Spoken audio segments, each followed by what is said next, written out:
என்ன மாதிரியான பாம்புகள்லாம் இங்கே இருக்குது? எந்த மாதிரியான ஆபத்தை விளைவிக்கக்கூடிய பாம்புகள்லாம் இந்த காடுகளில் இருக்குது? ஒரு 6000 வகையான பாம்புகள் வந்து இருக்கு. வனமகன்கள் presented by Rias's Golden Key Construction and Consultancy, Bangalore leading construction in budget friendly concept. Sony Altiva 10 speaker இப்போது உங்கள் சத்யாவில் இப்போவே புக் பண்ணி 6000 ரூபாய் கேஷ்பேக் பெறுங்க. ஸ்ரீகுமரன் தங்க மாளிகையில் உலகின் அதிகபட்ச வளையல்களுடன் மாபெரும் வளையல் திருவிழா. ஒரு 1455 சதுர கிலோமீட்டர்ல இப்படி பறந்து விரிந்திருக்கு சத்தியமங்கலம் புலிகள் காப்பகம். பாம்புகள் பத்தி நம்ம பேசவே மாட்டாங்க யாருமே. என்ன மாதிரியான பாம்புகள்லாம் இங்க இருக்கு? எந்த மாதிரியான ஆபத்தை விளைவிக்கக்கூடிய பாம்புகள்லாம் இந்த காடுகள்ல இருக்கு? ஒரு 6000 வகையான பாம்புகள் வந்து இருக்கு. ஒரு 60 பாம்புகள் தான் வந்து கொஞ்சம் நச்சுத்தன்மை உடைய பாம்புகள். கோப்ரான்னு சொல்லக்கூடிய நாகப்பாம்பு. ரெண்டாவது வந்து காமன் கிரைட் அப்படின்னு சொல்லக்கூடிய கட்டு விரியன், ரசல்ஸ் வைப்பர் அப்படின்னு சொல்லக்கூடிய கண்ணாடி விரியன், அதுக்கப்புறம் சாஸ்கேல்டு வைப்பர் அப்படின்னு சொல்லியிருக்கு. இது வந்து ராஜநாகம் அப்படின்னு சொல்லக்கூடிய அந்த கிங் கோப்ரா இருக்குங்களா. ஸோ ராஜநாகம் வந்து மேக்ஸிமம் வந்து அடர்ந்த காடுகள் அதிகமாக இருக்கும். இப்போ மலைப்பாம்பு கண்டிப்பாக நிறையா இருக்குது. ஒரு மான் இருக்குதுன்னா அந்த மானவே வந்து காலெல்லாம் சுருட்டி அப்படியே அந்த வாய் வந்து அதுக்கு ரொம்ப எலாஸ்டிசிட்டி அதிகமாக இருக்கிறதுனால உள்ள வரைக்கும் போயிட்டு அப்படியே அந்த மானவே வந்து க்ரஷ் பண்ணி உள்ளுக்குள்ளேயே சாப்பிடக்கூடிய அளவுக்கு கெப்பாசிட்டிஸ் வந்து மலைப்பாம்பு இருக்குது.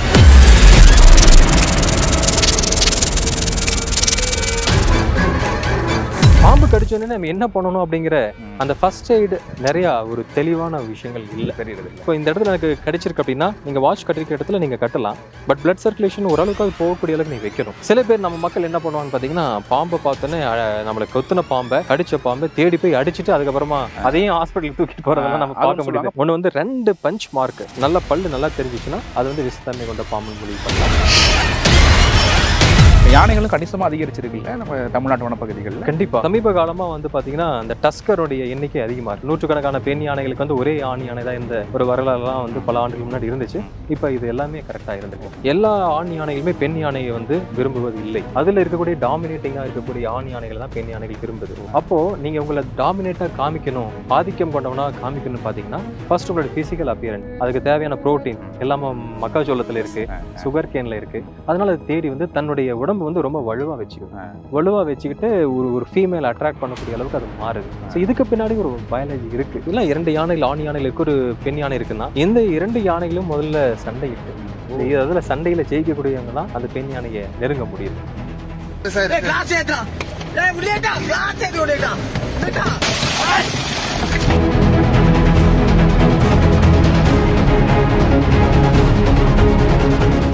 சார், ஒரு 1455 சதுர கிலோமீட்டர்ல இப்படி பறந்து விரிந்திருக்கு சத்தியமங்கலம் புலிகள் காப்பகம். பாம்புகள் பத்தி நம்ம பேசவே மாட்டாங்க யாருமே.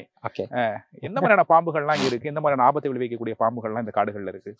இப்போ வேர்ல்ட்ல வந்து பாத்தீங்கன்னா ஆக்சுவலா ஒரு 6000 வகையான பாம்புகள் வந்து உலகம் முழுவதுமா இருக்கு.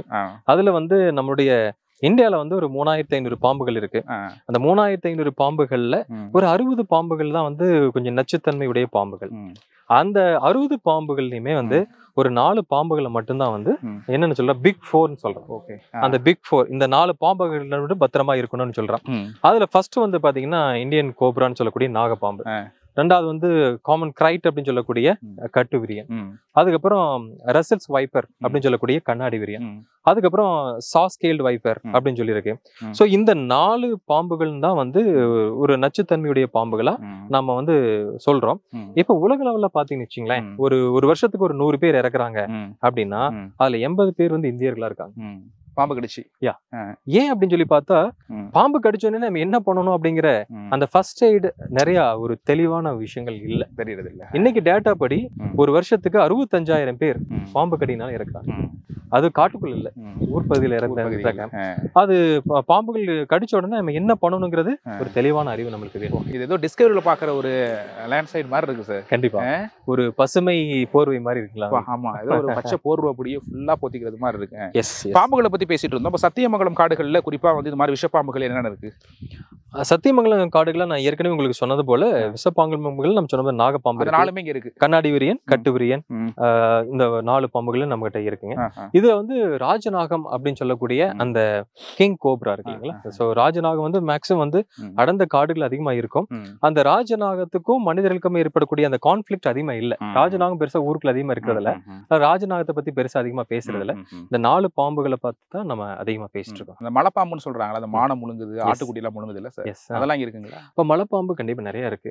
மலைப்பாம்புகள் வந்து பொதுவா அதுக்கு விஷத்தன்மை கிடையாது. ஆனா ஒரு மனிதன் இருக்கிறான் அப்படின்னா அவனுடைய ஒரு மான் இருக்குதுன்னா அந்த மானவே வந்து காலெல்லாம் சுருட்டி அப்படியே அந்த வாய் வந்து அதுக்கு ரொம்ப எலாஸ்டிசிட்டி அதிகமா இருக்கனால உள்ள வரைக்கும் போயிட்டு அப்படியே அந்த மானவே வந்து கிரஷ் பண்ணி உள்ளுக்குள்ளேயே சாப்பிடக்கூடிய அளவுக்கு கெப்பாசிட்டிஸ் வந்து மலைப்பாம்புகளுக்கு இருக்கு. இப்போ பேட்ரோலுக்கெல்லாம் ஒரு 15 கிலோமீட்டர் காட்டுக்குள்ளே நடுக்காடு நடந்து போனாங்க வனத்துறையினர். அவங்களுக்குலாம் அந்த பாம்பு பயம், பாம்பு வந்து தற்காத்துக்கிறதுக்காக ஏதாச்சும் ஒரு முன்னெச்சரிக்கை இது மாதிரி பண்ணிட்டு நாங்க நிறைய சொல்லிக் கொடுப்போம் அவங்களுக்கு. இப்போ நாம சொல்லிக் கொடுக்கறது வந்து எங்க மக்களுக்கு மட்டும் இல்லாம பப்ளிக்குக்கும் அது ரொம்ப யூஸ்ஃபுல்லா இருக்கலாம். ஸோ நார்மலா உங்களுக்கு பாம்பு கடிச்சிருது, நீங்க ஒரு தோட்டத்துல வேலை செய்றீங்க, ஒரு காட்டுக்குள்ள வேலை செய்யும்போது ஒரு பாம்பு கடிச்சிச்சுன்னா நம்ம என்ன பண்ணணும் அப்படின்னா, ஃபர்ஸ்ட் ஆஃப் ஆல் வந்து நம்ம அதிகமா டென்ஷன் ஆகக்கூடாது. நீங்க டென்ஷன் ஆயிட்டீங்க அப்படின்னு சொன்னாவே வந்து உங்களுக்கு ஹார்ட் பீட் வந்து அதிகமா துடிக்க ஆரம்பிக்கும், பிளட் சர்க்குலேஷன் அதிகமா ஆரம்பிக்கும். அதனால கடிச்ச இடத்துல இருந்து உங்களுக்கு விஷங்கள் வந்து மேலே ஏற ஆரம்பிக்கும். அதனால அதை வந்து நாங்க ஃபர்ஸ்ட் ஆஃப் ஆல் நீங்க டென்ஷன் ஆகக்கூடாது, அவங்க கூட இருக்கிறவங்க தைரியம் சொல்லணும், கொஞ்சம் இது கொஞ்சம் கூலா இரு அப்படிங்கிற மாதிரி சொல்லணும். அதை சொன்ன பின்னாடி இன்னொரு விஷயம் என்ன பண்ணா, இந்த படத்துல எல்லாம் காமிக்கிற மாதிரி எங்க கடிச்சிருக்கோம் அங்க வாயை வச்சு உறிஞ்சலாமா அப்படி வந்து அதுக்கு முன்னாடி இப்படி நூல் போட்டு லைட்டா பண்ணா மேல ஏறிடாது ரத்தம். நீங்க இப்போ இந்த இடத்துல எனக்கு கடிச்சிருக்கு அப்படின்னா நீங்க வாட்ச் கட்டிருக்க இடத்துல நீங்க கட்டலாம். பட் பிளட் சர்க்குலேஷன் ஓரளவுக்கு அது போகக்கூடிய அளவுக்கு நீங்க வைக்கணும். நீங்க ரொம்ப டைட்டா கட்டிட்டா இது வந்து செயலிழந்து போயிடும். அப்ப அந்த இடத்துல சில்லா இருக்கக்கூடிய ஒரு பனி கட்டி அந்த மாதிரி தான் வைக்க கூடாது. சோப்பு போட்டு கழுவ கூடாது, வாயில வச்சு விஷத்தை வந்து நீங்க உறிஞ்ச கூடாது. உங்க வாயில இருக்கக்கூடிய கிருமிகள் கூட அந்த இடத்துக்கு போயிடலாம். இந்த விஷயங்களை பண்ணணும். இப்போ உங்களுக்கு ஒரு ஆம்புலன்ஸே வருது, இல்ல ஒரு பைக்கே வருது, வர வரைக்கும் அவர் வந்து நீங்க லெஃப்ட் பொசிஷன்ல இடது பக்கமா தலையை வச்சு கையை வச்சு அவர் படுக்கிற மாதிரி வச்சிடலாம். அது ரெஸ்கியூ பொசிஷன் சொல்லுவாங்க. அந்த பொசிஷன்ல இருக்கும்போது விஷம் வந்து தலைக்கு ஏறது கொஞ்சம் கம்மியாகும். சில பேர் நம்ம மக்கள் என்ன பண்ணுவாங்கன்னு பாத்தீங்கன்னா, பாம்பை பார்த்தோன்னே நம்மளை கொத்துன பாம்பை கடிச்ச பாம்பை தேடி போய் அடிச்சுட்டு அதுக்கப்புறமா அதையும் ஹாஸ்பிட்டலுக்கு தூக்கிட்டு போறதெல்லாம் நம்ம பார்க்க முடியாது. பாதியோட விட்டுட்டோம் அப்படின்னா அது திருப்பி வந்து பழி வாங்குவோம், அடிச்சுட்டு விட்டுட்டோம் அப்படின்னு சொல்லுவாங்க. பழி வாங்கு நேச்சர்லாம் பாம்பு கிடையாது. சோ நம்ம வந்து அந்த ஊண்டை பொறுத்த வரைக்கும் ரெண்டு விஷயத்த பார்க்கலாம். ஒண்ணு வந்து 2 பஞ்ச் மார்க் நல்ல பல்லு நல்லா தெரிஞ்சிச்சுன்னா அது வந்து விஷத்தன்மை கொண்ட பாம்புன்னு முடிவு பண்ணலாம். நார்மலா இந்த சார பாம்பெல்லாம் வந்து பாத்தீங்கன்னா உங்களுக்கு ஒரு முக்கோண வடிவில வந்து அப்படியே கொத்தி இழுத்துருக்கும். ஒரு எக்ஸாக்டா அந்த 2 புள்ளி மட்டும் தெரியாது. இந்த ஐடென்டிஃபிகேஷன் வச்சு டாக்டர்ஸ் ஐடென்டிஃபை பண்ணிடுவாங்க, இது வந்து விஷ பாம்பா இல்ல வந்து விஷம் தன்மை இல்லாத ஒரு பாம்பான்னு. அந்த விஷயமே நம்மளுக்கு போதுமானது. ஓகே. தமிழ்நாட்டு காடுகள்ல பொதுவா சிங்கம் இல்ல, சிங்கம் இல்லாத காட்டுல வந்து யார் சார் ராஜா? அப்ப சத்தியமங்கலத்தை வச்சுக்குவோம், எந்த விலங்கு ராஜா? கண்டிப்பா புலிதான் எங்களை பொறுத்த வரைக்கும். ஏன்னா ராஜாங்கிறது என்ன, ராஜாவை பார்த்தா எல்லாத்துக்கும் ஒரு மரியாதை இருக்கும், ராஜாவை பார்த்தா எல்லாத்துக்கும் ஒரு பயம் இருக்கும். அப்படின்னு அந்த காட்டுக்குள்ள வந்து எல்லா விலங்குகளும் பயப்படுற ஒரே உயிரினம்னு பாத்தீங்கன்னா உங்களுக்கு புலிதான். அப்படின்னா இந்த காட்டுகளுக்கு புலிதான் ராஜா. ஓகே. சத்தியமங்கலத்தை பொறுத்த அளவுக்கு எல்லாரும் வந்து யானை அப்படிங்கிறது ரொம்ப அதிகமா பார்க்க முடியுது. இது மாதிரி கரும்புலாரியை வந்து வழிமறித்த யானைகள், ஊருக்குள்ள இது மாதிரி யானைகள் வந்துச்சு அப்படின்னு. யானையோட இயல்பான எங்களுக்கு எல்லாம் தெரியாத சுவாரஸ்யமான தகவலை பத்தி போயிருந்துங்களேன். இப்போ யானைகள் வந்து பாத்தீங்கன்னா, இப்போ நம்ம சத்தியமங்கலம் பகுதி வந்து ஏசியாவிலேயே வந்து யானைகளுடைய வாழ்விடத்துக்கு ஒரு தகுந்தமான ஒரு இடம். இப்போ நீங்க வந்து காட்டுக்குள்ள ஒரு 100 யானைகள் இருக்குன்னா 100 யானைகளுமே போய் வந்து டிராபிக் ஜாம் பண்றது கிடையாது. அந்த 100 யானைகளை ஒரு 2-3 யானைகள் மட்டும்தான் வெளியில போயிட்டு உங்களுக்கு ரோட் சைட்ல நிக்குது. அதுக்கு காரணம் என்ன, அந்த மேக்ஸிமம் இந்த கரும்பு வந்து யானைகளுக்கு ரொம்ப பிடிச்ச ஒரு உணவு. அதனால எங்கெல்லாம் கரும்பு லாரி போகுதோ அந்த இடத்துல ஈவினிங் டைம் ஒரு 5 o'clock இந்த இடத்துல கரும்பு லாரி கிராஸ் பண்ணு தெரிஞ்சிச்சுன்னா அந்த இடத்துல போய் அது வழிமறிச்சு ஒரு 2-3 கட்டு கரும்பு எடுத்து சாப்பிட்டு லாரிகளை வந்து போக சொல்லிட்டு இது பாட்டுக்கு திரும்பி வந்துடுது. இதை நம்மளால பார்க்க முடியுது. அதனால வனத்துறை மூலியமா அந்த கரும்பு லாரிலாம் கவர் பண்ணிட்டு போங்க, யானைக்கு தெரியாத மாதிரி அப்படி மாதிரி சொல்றோம். பட் இருந்தாலும் அந்த ஸ்மெல்லிங் கெப்பாசிட்டி யானைக்கு நல்லா இருக்கு. அதனால வந்து அது நம்ம வந்து தவிர்க்க முடியல சில நேரங்கள்ல. இப்ப யானைகளும் கணிசமா அதிகரிச்சிருக்குல்ல நம்ம தமிழ்நாட்டு வனப்பகுதிகள்ல. கண்டிப்பா நீங்க பாத்தீங்கன்னா ஃபர்ஸ்ட் வந்து டஸ்கர் அப்படிங்கிற அந்த ஆண் யானைகளை பாக்குறது வந்து ஒரு 2 decades, அதாவது 20 வருடங்களுக்கு முன்னாடி ஒரு கடினமா இருந்துச்சு. பட் இப்போ சமீப காலமா வந்து பாத்தீங்கன்னா அந்த டஸ்கருடைய எண்ணிக்கை அதிகமா இருக்கும். அப்படிங்கிற போது அந்த செக்ஸ் ரேஷியோன்னு சொல்லக்கூடிய அந்த ஆண் பெண், அதாவது இவ்வளவு ஆண்களுக்கான யானைகளுக்கான பெண் யானைகள் இவ்வளோ அப்படிங்கிறது வந்து கரெக்டா இருக்கிற போதுதான் அந்த பாப்புலேஷன் வயபிளா இருக்கும். இப்போ கரெக்டா இருக்கு பாப்புலேஷன். ஸோ ஆண் யானைகள் சில டைம்ல ரொம்ப குறைஞ்சிச்சு. அதனால பெண் யானைகள், நிறைய பெண் யானைகள், நூற்றுக்கணக்கான பெண் யானைகளுக்கு வந்து ஒரே ஆண் யானை தான் இந்த ஒரு வரலாறுலாம் வந்து பல ஆண்டுகளுக்கு முன்னாடி இருந்துச்சு. இப்ப இது எல்லாமே கரெக்டா இருந்திருக்கு. ஒரே இடத்துல 6-7 டஸ்கர் எல்லாம் நாங்க பாக்குறோம். அது வந்து ஒரு அருமையான ஒரு சூழல் என்று சொல்லலாம். இப்ப காடுகள் உருவாக்கத்துல சார் யானைகள் வந்து மிக முக்கிய பங்கு வகிக்கிறது அப்படிங்கிறது பார்க்க முடியுது. ஒரு காட்டுல யானைகள் வந்து ரொம்ப அதிகமாயிடுச்சுன்னா என்ன நடக்கும்? யானைகள் அதிகமாயிடுச்சுன்னா இப்போ யானையினுடைய ரோலே வந்து பாத்தீங்கன்னா ஒரு இடத்துல இருக்கக்கூடிய அந்த விதைகளை, அந்த பழங்களை, அதை எல்லாமே சாப்பிட்றதுனால ஒரு விதை பரவலுக்கு ஒரு அழகான ஒரு விஷயமா யானை இருக்கு. அந்த விதை பரவல் இருக்கிறதுனால தான் மீண்டும் ஒரு புது புது செடிகள்லாம் முளைக்கிறதுக்கு ஒரு காரணமா இருக்கு. அதுக்கப்புறம் காட்டுக்குள்ள ஒரு வழியே இல்லாத இடத்துல வழிகளை கிரியேட் பண்றதே யானைகள் தான். அந்த ஒரு வழிகள் கிரியேட் பண்றதுனாலதான் உங்களுக்கு அந்த இடத்துல மத்த வன உயிரினங்களுமே டிராவல் பண்ணுது. இப்போ ஒரு பெரிய கிளையை உடைச்சு போடுது, அதுல பழங்கள் விழலாம், மத்தது விழலாம். இது சாப்பிட்டது போக மத்த உயிரினங்களும் அது வந்து சாப்பிடறதுக்கான வாய்ப்புகள் இருக்கு. சோ இங்கேயுமே வந்து பாத்தீங்கன்னா ஒரு கேரிங் கெப்பாசிட்டிங்கிறது கண்டிப்பா இருக்கணும். இந்த சத்தியமங்கலம் காட்டுல ஒரு 400 யானைகள் இருக்குதுன்னா அது வந்து ஒரு வயபிளான ஒரு விஷயம். அதே 4000 யானைகள் இருந்துச்சுன்னா கேரிங் கெப்பாசிட்டி இருக்காது. கேரிங் கெப்பாசிட்டி தாண்டி போறது நீங்க வந்து ஒரு 10க்கு 10 ரூம்ல வந்து ஒரு மனுஷன் தான் இருக்க முடியும்னா 10க்கு 10 ரூம்ல நீங்க வந்து 10 மனுஷன் இருந்தா வாழ முடியுமா? முடியாது. எல்லாத்துக்குமே பிரச்சனை. அந்த மாதிரிதான் இங்க வந்து ஒரு 400 to 500 யானைகள் இருந்தா பெட்டர்னா அதுதான் கரெக்ட். யானைகள் அதிகமா இருந்துச்சுன்னா இந்த காடுல நிறைய பிரச்சனை வரும், மனித வனவிலங்கு மோதல் வரும், நிறைய யானைகள் வந்து இறப்பதற்கான வாய்ப்புகள் இருக்கும் உணவு பற்றாக்குறையினால. சோ அந்த மாதிரியான நெகட்டிவ் ஆஸ்பெக்ட்ஸ்ல நிறைய போறதுக்கான வாய்ப்பு இருக்கு. இப்ப யானை வந்து ஊருக்குள்ள வந்துருச்சுன்னு சொன்னா இங்க உள்ளவங்க வந்து அது எவ்வளவு பெரிய ஒரு கஷ்டம் அப்படின்னு தெரியும். ஆனா வெளியில உள்ளவங்க நீங்க தானப்பா அங்க வீடு கட்டிருக்கீங்க, அதோட வனம் தான் அது ஒரு 100 வருஷத்துக்கு முன்னாடி 200 வருஷத்துக்கு முன்னாடின்னு சொல்றாங்க. உண்மையில 100 வருஷத்துக்கு முன்னாடி அவங்க தாத்தாவோ அவங்க அம்மாவோ ஃபாலோ பண்ணிட்டு இருந்ததை அந்த குட்டி ஃபாலோ பண்றதுக்கான வாய்ப்புகள் இருக்கா? அவங்க சொல்றது லாஜிக்கா? கண்டிப்பா. ஆக்சுவலா யானைகளினுடைய ஒரு மிக முக்கியமான அந்த டீம் லீடர் பாத்தீங்கன்னா வயது முதிர்ந்த அந்த பாட்டி யானை தான். சோ அதுக்கு பேர் தான் வந்து நம்ம மேட்ரியார்க்னு சொல்லுவோம். அந்த குடும்பத்துல இருக்கக்கூடிய அந்த பாட்டி யானை தான் வந்து எல்லாத்துக்கும் சொல்லி கொடுக்கும். நீ இந்த ட்ராக்ல போகணும், இந்த சீசன்ல இங்க மழை பெய்யும், இந்த சீசன்ல இங்க புல் இருக்காது, நீ உடனே அந்த இடத்துக்கு போகணும், இந்த ட்ராக் இப்படிதான், இந்த வளர்ச்சி பாதை இப்படிதான் போகும். ஃபார் எக்ஸாம்பிள் பந்திப்பூர்ல ஆரம்பிச்சுன்னா பந்திப்பூர் இருக்கிறது வந்து முதுமலை வந்து முதுமலை சத்தியமங்கலம் வந்து இங்க அப்படியே பிஆர்டி டைகர் ரிசர்வ் போயிட்டு மலை மாதேஸ்வர டைகர் ரிசர்வ் போயிட்டு தர்மபுரி வரைக்கும் போகும். இதான் அவனுடைய வளர்ச்சி பாதை. அந்த வளர்ச்சி பாதையில போறபோது அங்கங்க இருக்கிற விவசாய நிலங்களையும் சிலது சாப்பிட்டுட்டு அப்படியே அந்த ஜேர்னி டிராவல் பண்ணி போக ஆரம்பிச்சிடும். பட் சில டஸ்கர் வந்து பாத்தீங்கன்னா அது போகாம அந்த இடத்துல நின்று அந்த பர்டிகுலரா இருக்கக்கூடிய அந்த விவசாய நிலத்துல திருப்பி கிராப் ரைடிங் பண்ண ஆரம்பிக்கும். அதுதான் கிராப் ரைடரா மாறுது. அது வனத்துறைக்கும் ஒரு பிரச்சனையா அமையும், விவசாயிகளுக்கும் பிரச்சனையா அமையும். அந்த மாதிரி யானைகள்னாலதான் எங்களுக்கு டெய்லி ஒரு சின்ன ஒரு போராட்டமா இருக்கும். பிடிச்சிடுது இந்த கேழ்வரகோ கம்பு சோளமோ. கண்டிப்பா. இப்போ அதுக்கு பின்னாடி ஒரு சயின்ஸ் இருக்கு. என்னன்னு வந்து பாத்தீங்கன்னா நீங்க ஒரு ஆண் யானைகள் இருக்குதுன்னா எல்லா ஆண் யானைகளுமே பெண் யானையை வந்து விரும்புவது இல்லை. அதுல இருக்கக்கூடிய டாமினேட்டிங்கா இருக்கக்கூடிய ஆண் யானைகள் தான் பெண் யானைகள் விரும்புது. அப்போ நீங்க உங்களை டாமினேட்டா காமிக்கணும், ஆதிக்கம் கொண்டவனா காமிக்கணும்னு பாத்தீங்கன்னா ஃபர்ஸ்ட் உங்களோட பிசிக்கல் அப்பியரன்ஸ். நீங்க பிசிக்கலா நீங்க உடம்பு வந்து உங்களுக்கு நல்லா வச்சுக்கணும், ஆரோக்கியமா வச்சுக்கணும்னா ஊட்டச்சத்து நிறைந்த உணவுகள் நீங்க சாப்பிடணும். காட்டுல இருக்கு, பட்டைகள் இருக்கு, செடிகள் இருக்கு, எல்லாமே இருக்கு. பட் இதுக்கு தேவையான ஃபேட், அதுக்கு தேவையான புரோட்டீன் எல்லாமே மக்காச்சோளத்துல இருக்கு, சுகர் கேன்ல இருக்கு. அதனால அது தேடி வந்து தன்னுடைய உடம்பு வந்து ரொம்ப வலுவா வச்சுக்கிட்டு ஒரு ஃபீமேல் அட்ராக்ட் பண்ணக்கூடிய அளவுக்கு அது மாறுது. இதுக்கு பின்னாடி ஒரு பயாலஜி இருக்கு. ஆனா இது மக்களுக்கு அதிகமா தெரியாது. அது ரொம்ப ஆச்சரியமா இருக்கு. இப்ப அது எப்படி இப்ப உடலை வச்சு பெண் யானைகள் வந்து முடிவு பண்ணுமா, சரி இது ஆரோக்கியமா இருக்கு அப்படின்னு, இல்ல மேட்டிங் பண்ணது அப்புறம் தான் அதுக்கு தெரியுமா சரி அப்படின்னு? இப்ப வந்து ஒரு 3 யானைகள் இருக்கு, ஒரு ஃபீமேல் இருக்கு, ஒரு பெண் யானை இருக்கு அப்படின்னா இந்த இல்ல 2 யானைகள் ஆண் யானைகள் இருக்கு, ஒரு பெண் யானை இருக்குன்னா இந்த 2 யானைகளும் முதல்ல சண்டையிட்டு அதுல சண்டையில ஜெயிக்கக்கூடியவங்க தான் அந்த பெண் யானையை நெருங்க முடியுது. இதெல்லாம் அந்த காலத்துல ஏதோ ராஜா காலத்துல சொல்லுவாங்க. பட் அதெல்லாம் வன உயிரினங்கள் இன்னுமே இருக்கு. வன உயிரினங்கள் இருக்கு. அப்போ இன்னொரு யானையோட சண்டை போட்டு தன்னை வலுவானனா காமிக்கணும்னா அவங்களுக்கு ஊட்டச்சத்து மிகுந்த உணவுகளை நீங்க சாப்பிடணும். அதுக்குதான் வந்து காடுல சில நேரங்கள்ல வந்து அது போதிய அளவு பத்தலைன்னு ஒரு சிச்சுவேஷன்ல அது வந்து இதை தேடி கூட வருது. இப்போ மக்களுக்கு ஒரு கேள்வி வரலாம், இப்போ எல்லா யானைகளுமே வந்து காட்டை விட்டுட்டு ஊருக்குள்ள வருதா அப்படின்னு பார்த்தா நோ. இப்போ எனக்கு தெரிஞ்ச 350 யானைகள் இருக்குன்னா அதுல வந்து ஒரு 20 யானை கூட அந்த மாதிரி கிராப் ரைடரா இல்ல. எனக்கு பர்சன்டேஜ்னா 100ல ஒரு 5% தான். 95% வந்து பாத்தீங்கன்னா அது காடை சார்ந்து மட்டும்தான் வாழும். ஒரு 5% கண்டிப்பா இருக்குதா. சோ அது நம்ம ஒண்ணும் மாற்றவே முடியாது.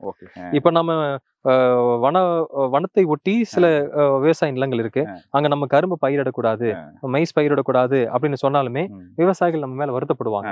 என் குடும்பத்துக்காக நான் போடதா செய்யும்னு சொல்லுவாங்க. பட் விவசாயிகளையும் நம்ம வந்து சங்கடப்படுத்தாம நம்ம மேனேஜ் பண்ணணும்னா அதுக்கு நாங்க நிறைய யானை புக அகலைகள் வெட்டியிருக்கோம், சோலார் ஃபென்சிங் போட்டிருக்கோம். அதனால நிறைய இடத்துல அதை நாங்க பிளாக் பண்ணிட்டோம். அதையும் தாண்டி 1-2 இன்சிடென்ட்ஸ் நடக்கதா செய்யுது. இப்ப நம்ம நின்றுட்டு இருக்கிற இடத்துல வந்து யானைகள் வரதுக்கான வாய்ப்புகள் இருக்கா இந்த காட்டுல? கண்டிப்பா. இந்த வந்து ஒரு கிராஸ்லேண்ட்ஸ் உங்களுக்கு அதிகமா இருக்கு. நீங்க அந்த ஏரியா பாத்தீங்கன்னா மூங்கில் நிறைய இருக்கு இல்லைங்களா? சோ மூங்கில் எங்கெல்லாம் இருக்கோ அந்த மூங்கில் வந்து யானைகளுக்கு ஒரு பிரதானமான ஒரு உணவு. ஸோ அந்த மூங்கில் இருக்கு அரிசிங்களா இல்ல மூங்கி இலையா சார்? அரிசி இல்ல அந்த அந்த அந்த என்டையரா அந்த மூங்கிலோட அரிசி இலை அதோடைய ஸ்டெம் எல்லாமே மூங்கில் தான் அதோடைய பிரதானமான ஒரு உணவு கூட சொல்லலாம். அங்க இருக்கும். அதுக்கப்புறம் இந்த சைடுல பாத்தீங்கன்னா அந்த விளாம்பழம் நிறைய இருக்கும். வரும்போது கூட பார்த்தேன். ஆமா, அந்த விளாம்பழம் மரம் நிறைய இருக்கும். இந்த விளாம்பழம் வந்து அதுக்கு ரொம்ப பிடிச்ச ஒரு ஒரு ஃப்ரூட். அதை சாப்பிட்றதுக்கும் அந்த யானைகள் வந்து கீழே கொட்டின பழத்தை தான் அந்த மரத்து மேலதான் அதிகமா பார்க்க முடியுது. மரத்து மேலயும் இருக்கிறதா வந்து உதிர்த்து சாப்பிடும். தள்ளி ஆட்டியா ஆட்டி சாப்பிடும். ஆமா, அதோட ஹைட்டுக்கு சில கீழே இருக்கிற மரத்தெல்லாம் புரிஞ்சிடும். சில கொஞ்சம் ஆட்டுற போது நல்லா கனிஞ்ச பழங்கள்லாம் கீழே விழுகிறோம். இந்த விளாம்பழத்துல இன்னொரு விஷயம் இருக்கு. யானைகள் வந்து முழுசா அந்த விளாம்பழத்தை சாப்பிடும். அதோட சாணத்துல முழுசா அந்த விளாம்பழத்தை நம்ம பார்க்க முடியும். அது நிறைய பேத்துக்கு ஏன் ஆனா உள்ளுக்குள்ள அந்த சதெல்லாம் இருக்கு சாப்பிட்டுருக்கும். அது எப்படின்னு பாத்தீங்கன்னா அது வந்து ஆஸ்மாசின்னு சொல்லுவாங்க, ஜவ்வூடு பரவல்னு சொல்லுவாங்க. இப்போ ஒரு விளாம்பழம் உள்ளுக்குள்ள போறது அந்த குடல்ல இருக்கக்கூடிய ஹீட்ல உள்ளுக்கக்கூடிய அந்த சதை பகுதியெல்லாம் அந்த ஜவ்வூடு பரவல் மூலியமா வெளியே வருது. அப்ப அந்த ஓடு மட்டும் தான் இருக்கு. இந்த சதை பகுதியில வெளியே வந்தோடனே அந்த ஓடு வந்து வெளியே வருது. ஓகே, இப்போ சயின்ஸ் இந்த விளாம்பழம் இந்த சுற்றுச்சூழலை பார்த்து நீங்க சொல்லிட்டீங்க இது மாதிரி யானைகள் இங்கேயும் வரக்கூடிய வாய்ப்புகள் இருக்கு. இது நடமாடக்கூடிய பகுதி தான்.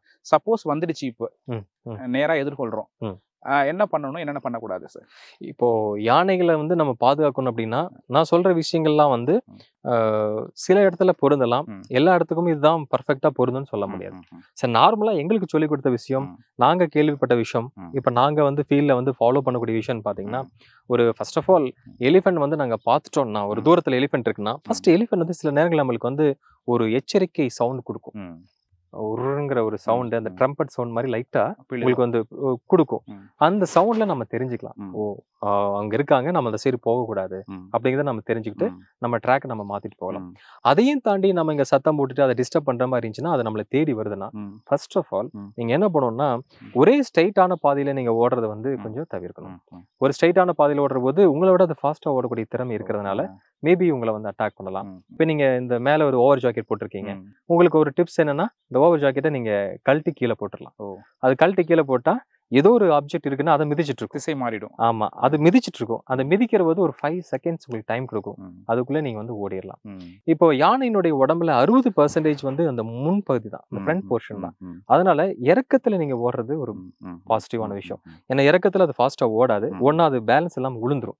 அதனால மேட்ல அதிகமா ஓடும், இறக்கத்துல ஓடாது. அந்த விஷயங்களை பார்க்கலாம். அதனுடைய பார்வை வந்து பாத்தீங்கன்னா ஒரு 30 மீட்டர் தான் நல்லா தெளிவா தெரியும் யானைக்கு. ஆனா 30 மீட்டர் தாண்டி போயிட்டீங்கன்னா நீங்க அதுல இருந்து எஸ்கேப் ஆகிறதுக்கான விஷன் நிறைய இருக்கும். அதுக்கப்புறம் அந்த விஷன் வந்து இந்த அளவுக்கு தான் இருக்குன்னு வச்சுங்களேன். நீங்க வளைஞ்சு ஓடும்போது அதனுடைய பார்வையிலிருந்து நீங்க தப்பறதுக்கான வாய்ப்புகள் இருக்கு. இதெல்லாம் சின்ன சின்ன ரீசன்ஸா நாங்க சொல்றோம். பெரும்பாலும் கார்ல போறவங்க போய் மாட்டிக்கிறாங்க சார். திடீர்னு வந்து ஒரு டேர்னிங்ல திரும்புறாங்க, அப்படியே மழை போல நின்னோடனே அப்படியே மலைச்சு நிக்கிறாங்க. என்ன பண்றதுன்னே தெரியல.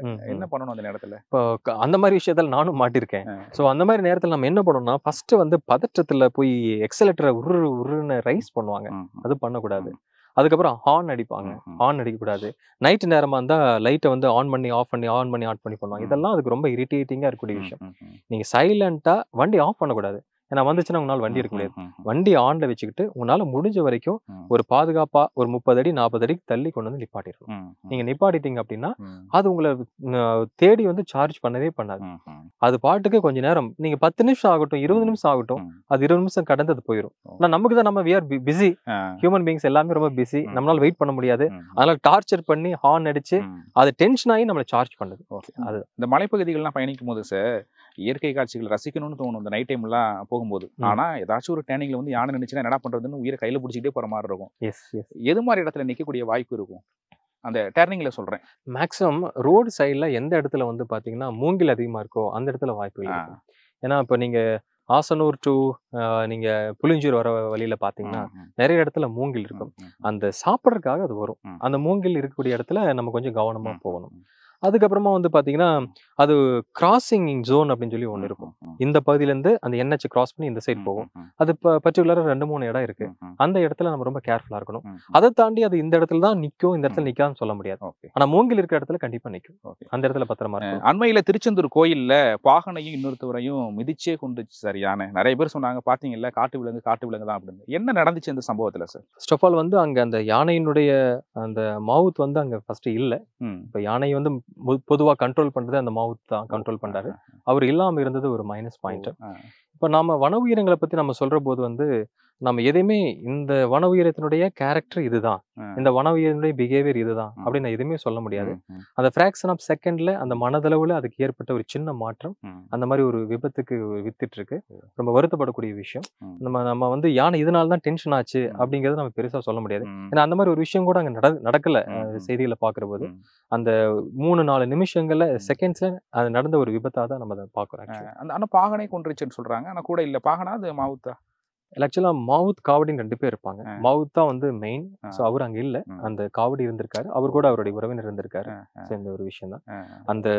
பட் அந்த நிகழ்வு நடந்த பின்னாடி அந்த யானை வந்து உண்மையாலுமே ரொம்ப அதுக்காக வருத்தப்பட்டு இருக்கக்கூடிய விஷயங்கள் எல்லாம் வந்து சோசியல் மீடியால பார்த்தோம். ஸோ அதுதான் ஒரு வன உயிரினத்துடைய நேச்சர். அது உண்மையா? அது நம்ம ஒரு சைடு சொல்லிடுறோம், இந்த மாதிரி பாத்தீங்களா இது காட்டு விலங்கு தான், வைல்ட் அனிமல் தான் சொல்லிடுறோம். இது மாதிரி ஃபீல் பண்ணும்போது சொல்றோம், பாத்தீங்களே எப்படி அழுகுது, இவ்வளவு வருத்தப்படுது பாருங்கன்னு மனிதர்கள் கூட வந்து கம்பேர் பண்றோம். அது மாதிரி இல்ல ஆக்சுவலா வந்து இப்போ எலிஃபென்ட்ஸ் எல்லாமே வந்து ஒரு தாய்மை குணம் வந்து நிறைய இருக்கக்கூடியதை எங்களால பார்க்க முடியும். அந்த love and affection and care வந்து வன உயிரினத்துக்கு நிறைய இருக்கிறத நம்மளால பார்க்க முடியும். ஸோ அது உண்மையாலுமே இந்த அழுகை அப்படிங்கிறது வந்து எனக்கு தெரிஞ்சு அது பொய்யா இருந்திருக்காது. அது சென்டிமெண்டா அவரோட கனெக்ட் ஆகிற ஒரு விஷயம். அது வந்து உண்மையான விஷயமா தான் இருக்கலாம் ஆக்சுவலா. பட் அந்த 2-3 நிமிடங்கள்ல அங்க என்ன ஆச்சு அப்படிங்கிறது வந்து ஒரு புரியாத புதிர் தான். இது யானைகளை மட்டுமே இல்லைங்க, நிறைய வன உயிரினங்களை சிலத்துல வந்து கேர்டேக்கரா இருக்கிறவங்கள, ஜூ கீப்பரா இருக்கிறவங்க கூட வன உயிரினங்கள் தாக்குவதை நம்ம பார்க்க முடியுது. அது அந்த நேரத்தில் இந்த வன உயிரினத்தினுடைய மனதளவில் ஏற்பட்ட ஒரு மாற்றங்களா கூட இருக்கலாம். இதுதான் யானைகள் தாக்கி உயிரிழப்புகள் அப்படிங்கறத நிறைய நீங்க பார்த்திருப்பீங்க வனத்துறையில. உயிரிழப்புகள் எப்படி சார் இருக்கும்? தந்தத்துல இப்படி தூக்கி அடிக்குமா, இல்ல காலால மிதிச்சு கொள்ளுமா? இறந்தவங்க உடல் அப்படிங்கிறது எப்படி மாறும் நினைச்சு கூட பார்க்க முடியல. நிறைய நேரங்கள்ல வந்து பாத்தீங்கன்னா அது ஒரு சில ஆக்சிடென்ட்லாம் வந்து திருப்பி வந்து அதை சார்ஜ் பண்ணி ஒரு கோபத்தை தீர்க்கிற மாதிரி இருக்கும். ஆனா மற்ற நேரங்கள்ல வந்து அது தூக்கி வீசக்கூடிய ஒரு நிலைமையாகும். அது ஆமா தூக்கி வீசுற மாதிரியும் தன் வழியை போறது அப்படியே லைட்டா அப்படி அடிச்சுட்டு இப்படி போகக்கூடிய அந்த ஒரு நிலைமையா தான் நம்ம பாக்குறோம். ஏன்னா அது அதனுடைய ரூட்ல போகுது, நாம ஒரு டிஸ்டர்பன்ஸா சென்ட்ரல் நிக்கிறோம், அதை வந்து அது நம்மளை கிளியர் பண்ணிட்டு போற மாதிரி தான் அப்படியே தூக்கி அப்படியே வீசிட்டு போகுது. பட் அதை தூக்கி அப்படி வீசக்கூடிய அந்த அழுத்தத்தை கூட நம்மளால தாங்க முடியறது இல்லை. அதுதான் சில நேரங்கள்ல அந்த கால் வந்து லைட்டா மேல பட்டு போற போதும் கூட அது நம்மளுடைய ஹார்ட் பகுதியில பட்டா கூட அதையும் நம்மளால தாங்க முடியாது. ஸோ ரொம்ப கோபத்துல திருப்பி அடிக்கிறதெல்லாம் ரொம்ப ரேர் தான். பட் இந்த மாதிரி கிளியர் பண்ணக்கூடிய விஷயங்கள் தான் நிறைய விஷயங்களை பாக்குறோம். அந்த கிளியர் பண்ணக்கூடிய அந்த சின்ன மைனர் அழுத்தத்தை கூட நம்ம தாங்கிக்க முடியறதில்ல, தாங்கக்கூடிய அளவுக்கு நம்மளுடைய உடல் வலிமை இல்லை அப்படிங்கிறது தான் இயல்பான உண்மை. அந்த மிதிக்கிறது அப்படிங்கிறது ரொம்ப ரேர் தான். அது ரொம்ப ரேர் தான். சில நேரங்கள்ல அது ஒரு திருப்பி அதை வந்து நம்ம மிதிக்கிற மாதிரி சில 1-2 இன்சிடென்ட் தான் பார்க்க முடியும். அது வந்து ரொம்ப ரேர் தான். ஆனா ஒரு பாகம்லாம் வீடியோல பாக்கணும், இப்படியே கையை வைக்கிறாரு, அவ்வளவு வெயிட்டையும் இப்படி வச்சுட்டு இப்படி எடுக்குதுங்க, அழகா எடுக்குதுங்க. அதெல்லாம் ட்ரைனிங்ல கண்டிப்பா. இப்போ நம்ம வந்து ஒரு மனிதன் வந்து நம்ம ஒரு 5 டன் எடையுள்ள அந்த ஒரு வன உயிரினத்தை வந்து நம்முடைய திறமையினால அறிவினாலையும் நம்ம அதை கட்டுப்படுத்தி கண்ட்ரோல்ல நம்ம வச்சிருக்கிறோம். பட் சில நேரங்கள்ல அதனுடைய உடல் ரீதியா மன ரீதியா அந்த அனிமலுக்கு ஏற்படக்கூடிய அந்த வன உயிரினத்துக்கு ஏற்படக்கூடிய விஷயங்களை நம்மளால முழுமையா புரிஞ்சுக்க முடியாது. அது தவறுங்கிற போது தான் இந்த மாதிரி ஆக்சிடென்ட், இந்த மாதிரி விபத்துகள்லாம் நடக்குது. இது யாருனாலையுமே வந்து இதுதான் ரீசன் சொல்ல முடியாது. எல்லாருமே அதுவாக இருக்கலாம் இதுவாக இருக்கலாம் தான் சொல்ல முடியுமே தவிர இதுக்கு இதுதான் ரீசன் யாருமே சொல்ல முடியாது. ஃபாரின்லாம் சார் ரேஞ்சர்ஸ் இப்படியே கையை இப்படி ஸ்டாப் பண்றாங்க, யானை அப்படி நிக்குது சார். என்ன சார் நடக்குது? அதுவும் வைல்டு தான் பின்னாடி எல்லாம் சரௌண்டிங் பார்த்தா இல்ல. ஆக்சுவலா வந்து பாத்தீங்கன்னா நார்மலா ஒரு எலிஃபென்ட் வருது, அந்த எலிஃபென்ட் வந்து ரோட் சைடு வருது, எங்க டீம் வந்து திருப்பி வந்து அந்த யானையை டிரைவ் பண்ணிட்டே இருக்கிறாங்கன்னா எங்க டீமுக்கு வந்து எங்க டீம் பசங்களுடைய வாய்ஸ் உட்பட அதுக்கு ரெஜிஸ்டர் ஆயிரும். குறிப்பிட்ட யானையா தான் அப்படி பண்ண. ஆமா 350 யானை அப்படி பண்ண முடியாது. 1-2 யானைகள் அடிக்கடி நம்ம மனிதனுடைய வாழ்விடத்துக்கு வரக்கூடிய யானைகள் நம்ம திருப்பி ரைட் பண்ற போது எங்களுடைய ஜீப் சவுண்ட் கேட்டாவே பல யானைகளை தெரிச்சு ஓடிடும். எங்களுடைய பசங்களை ஏடிஎஸ் பணியாளர்களுடைய சில வாய்ஸ்க்கு வந்து அது நல்லா ரெஸ்பாண்ட் பண்ணும், அமைதியா போயிடும். அது திருப்பி நம்ம அட்டன் பண்றதுனால ஏற்படக்கூடிய விளைவு தான். அதுக்காக நம்ம ரேஞ்சர் ஆக்கிறதுக்காக எல்லா யானையுமே போயிட்டு நம்ம ஸ்டாப் பண்ண முடியாது. நம்மளுக்கு யானைக்கு தெரியாது, நம்ம ரேஞ்சர் எல்லாம் தெரியாது. நம்ம ஒரு ஹியூமன் பீயிங், நம்மள ஒரு அனிமலா தான் அதுவும் பாக்குது. காட்டுக்குள்ள நீங்கலாம் பேட்ரோலுக்கு போகும்போது, வனத்துறையினர் போகும்போது எந்த விலங்குக்கு ரொம்ப பயப்படுவீங்க? பர்சனலா என்ன பொறுத்த வரைக்கும் பார்த்தா கரடின்னு சொல்லுவாங்க. என்ன இப்படி சொல்றீங்க? நான் ஏதோ புலியை சொல்றீங்கன்னு நினைச்சேன். ஆமா, கரடி தான் வந்து பாத்தீங்கன்னா எங்களுக்கு ரொம்ப பயப்படக்கூடிய ஒரு விஷயம். Vanamagangal presented by Riyasa's Golden Key Construction and Consultancy, Bangalore leading construction in budget friendly concept. Sony Altiva 10 speaker இப்போது உங்கள் சத்யாவில். இப்போவே புக் பண்ணி 6000 ரூபாய் கேஷ்பேக் பெறுங்க. ஸ்ரீகுமரன் தங்க மாளிகையில் உலகின் அதிகபட்ச வளையல்களுடன் மாபெரும் வளையல் திருவிழா.